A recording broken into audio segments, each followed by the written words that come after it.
Welcome to our channel. আমাদের চ্যানেলে কিন্তু তোমাদের সবাইকে স্বাগত। আজকে কিন্তু খুব গুরুত্বপূর্ণ একটি আলোচনা করতে চলছি যে ঘাটালে কার পাল্লা ভারী। তোমরা সবাই জানো ভোট কিন্তু শুরু হয়ে গেছে এবং আমি যখন ভিডিওটি করছি তখন কিন্তু এক দফার কিন্তু ভোট অলরেডি হয়ে গেছে এবং দেখুন আস্তে আস্তে আমরা কিন্তু সব লোকসভার যেগুলো আসন আছে সবকটা নিয়ে এগুলো কিন্তু আলোচনা করব এবং সবথেকে যেটি এবারে মোস্ট একটা মানে প্রার্থীরা দাঁড়িয়েছে সেখান থেকে কিন্তু সবার নজরে কিন্তু ঘাটাল লোকসভাও আছে এবং আমরা কিন্তু দেখব ঘাটালে কে জিততে পারে বা কার পাল্লা ভারী।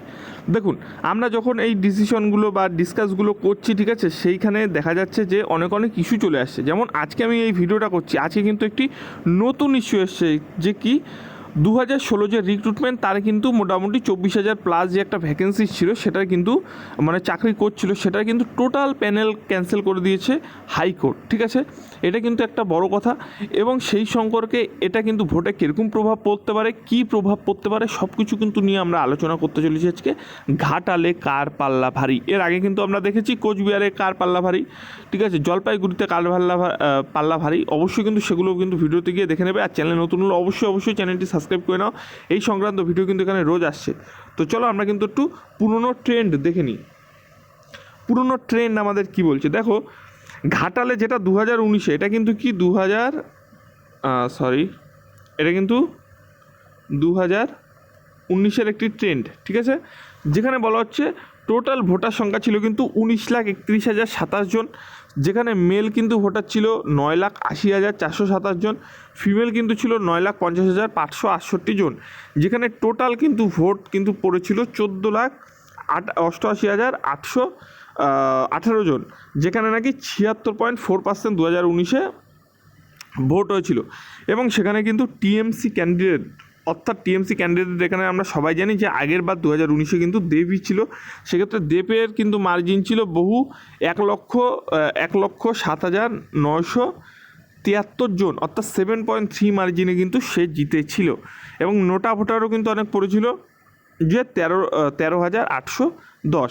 সেই ক্ষেত্রে আমরা কিন্তু একটুখানি দেখে নিই যে টোটাল কী হয়েছিল। টোটাল কিন্তু এখানে ভোট পড়েছিল, যেটা কিন্তু তৃণমূল কংগ্রেস পেয়েছিল 48%, 48.7, বিজেপি কিন্তু 41.8, সিপিআই কিন্তু 6.6, আইএনসি অর্থাৎ কংগ্রেস কিন্তু 2.2, বিএসপি কিন্তু 5% কিন্তু ভোট 0.5% কিন্তু ভোট পেয়েছিল।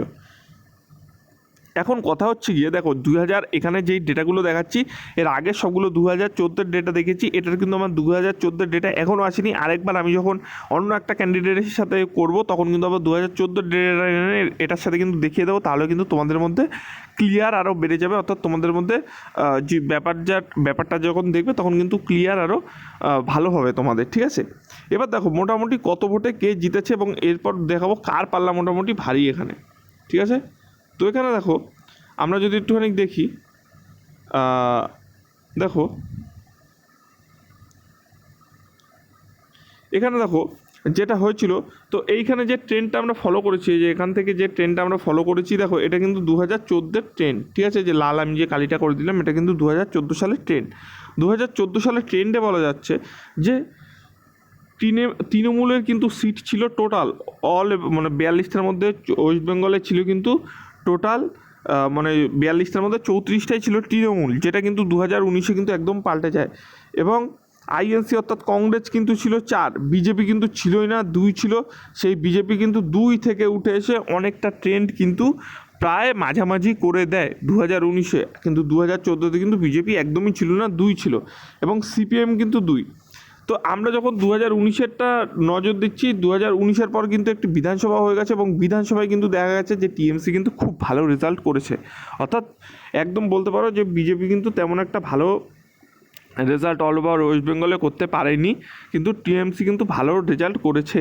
সেই ক্ষেত্রে দিয়ে আমরা যদি একটুখানি বলতে চাই যে দীপক অধিকারী অর্থাৎ দেব কিন্তু ভোট পেয়েছিল 7,17,959টা, যেখানে 48.2%, এবং ভারতী ঘোষ কিন্তু 6,09,986টা, বলতে পারো 6,10,000 মতো প্রায় ভোট, ঠিক আছে। এবং তপন গাঙ্গুলি কিন্তু পেয়েছিল 97,060টা, অর্থাৎ কমিউনিস্ট পার্টি অফ ইন্ডিয়া। এবং বাদবাকি যারা আছে তাদেরটা কিন্তু তোমরা একটু স্ক্রিনশট নিয়ে নেবে। মেন কিন্তু আমি 3জনটা টপ 3 কিন্তু দেখাচ্ছি, যে টপ 3-র মধ্যে কিন্তু যেখানে টক্কর হয়েছিল এই দুটো ক্যান্ডিডেটের মধ্যে, অর্থাৎ কার মধ্যে, ভারতী ঘোষের মধ্যে এবং কিন্তু যেটা দেখা গিয়েছিল যে ভারতী ঘোষের মধ্যে কিন্তু টক্করটা হয়েছিল এবং দীপক অধিকারীর মধ্যে কিন্তু টোটাল টক্করটা কিন্তু হয়েছিল, অর্থাৎ এখানে তৃণমূল কংগ্রেস, এখানে বিজেপি। এটা কিন্তু 2019-এর টক্কর। এখন দেখা যাক যে 2024-এ টোটাল কী হতে পারে, ঠিক আছে। 2024-এ তাহলে কে জিততে পারে, দেখুন কার পাল্লা ভারী, সেটা কিন্তু একটা বড় কথা। দেখুন এরপর কিন্তু আমি একটা ভিডিও করবো, সেটাতে কিন্তু 2014-রও ট্রেন্ড আনবো। কিন্তু এখানে এবার এমন অবস্থা, দেখুন হিরণ কিন্তু একজন খড়গপুরের জেতা কিন্তু প্রার্থী, ঠিক আছে। হিরণ কিন্তু আগেরবার কিন্তু জিতেছিল লোকসভাতে, এবং সে কিন্তু এসে এবার দাঁড়ালো কোথায়, ঘাটালে। এবং দেবও দেখুন এর আগে অনেক বছর ধরে জবের থেকে আছে, তবে থেকে ঘাটাল মাস্টার প্ল্যান সম্পর্কে কিন্তু বলেছে, কিন্তু আদতে কিন্তু ঘাটাল মাস্টার প্ল্যান হয়নি। তারপরে কিন্তু একবার বলেছিল যে সে কিন্তু আর রাজনীতিতে আসবে না, তারপরেও কিন্তু সে আবার দাঁড়িয়েছে ঘাটালে। এখন দেখা উচিত যে মোটামুটি কে জিততে পারে। আপনারা কমেন্ট করবেন আপনারা কোন জেলা থেকে দেখছেন ভিডিওটি, সেটা কিন্তু অবশ্যই বলবেন। এবং দেখুন যেটা বলা যাচ্ছে যে ঘাটাল এমন একটা ক্যান্ডিডেট, মানে ঘাটাল এমন একটা লোকসভা কেন্দ্র হয়ে দাঁড়িয়েছে, এবার কিন্তু ঘাটালে আমি অন্য যেগুলো বলেছিলাম যে এই জিততে পারে বা ও জিততে পারে, কিন্তু ঘাটালে এমন অবস্থা যে 50-50 চান্স, ঠিক আছে। যে কী চান্স, 50-50 কিন্তু টোটাল ঘাটালে কিন্তু চান্স, যে একদম কিন্তু টোটাল 50-50 কিন্তু এবার ঘাটালে কিন্তু চান্স হতে চলেছে। তার কারণ হচ্ছে গিয়ে মাত্র 1% ভোটেই কি 2% ভোটে কিন্তু টোটাল রেজাল্ট কিন্তু চেঞ্জ হয়ে যাবে ঘাটালে। কত পার্সেন্ট বললাম, যে 1 কি 2% ভোটে কিন্তু ঘাটালে কিন্তু এবার কিন্তু রেজাল্ট কিন্তু চেঞ্জ হতে পারে, সেরকমই বলা হচ্ছে। এবং এটাই কিন্তু বলা হচ্ছে যে যা কিছু হতে পারে। তো এই রেজাল্ট আমি 50-50 এবং আপনাদের উপর আমি ছেড়ে দিলাম। আপনারা কমেন্ট সেকশানে জানাবেন যে এই লোকসভা কে জিততে পারে। অবশ্যই কিন্তু আপনাদের উপর ছাড়লাম। ভিডিওটি কেমন লাগলো সেটাও জানাবেন। ভালো লাগলে কিন্তু চ্যানেলটি অবশ্যই সাবস্ক্রাইব করবেন। ধন্যবাদ।